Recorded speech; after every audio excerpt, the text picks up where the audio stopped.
सिंध जे हारियुनि लाइ हुकूमत वॾो ऐलान करे छॾियो आहे। हाणे गैर मयारी बिज खां जिंद छॾाइण सवलो थी वेंदो।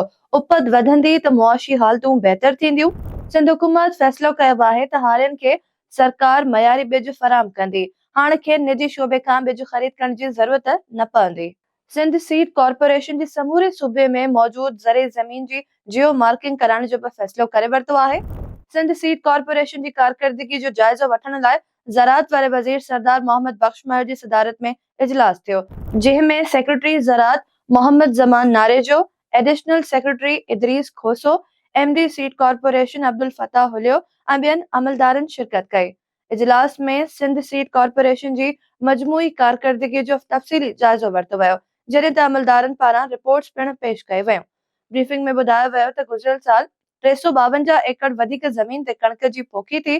कपह मां 1 करोड़ 20 लख रुपया, जॾहिं त चांवरनि जी फसल मां 1 करोड़ 60 लख रुपया आमदनी हासिल थी। सिंध सीड कॉर्पोरेशन पारां हारियुनि खे कणक जी बिज जा 2170 बैग्स फराहम कया विया। 295 मण कपह जी जिनिंग कई वई। फिश पॉन्ड्स मां बि आमदनी हासिल कई वई। सूबाई वज़ीर सरदार शाह चयो त लैंड ग्रैबर्स ख़िलाफ़ 2 एफआईआर दाख़िल कयूं वयूं। घोटकी मां 120 एकड़ ज़मीन ते कब्ज़ो ख़त्म करायो वियो। सिंध सीड कॉर्पोरेशन जी समूरी ज़री ज़मीन जियो मार्किंग कराई वञे।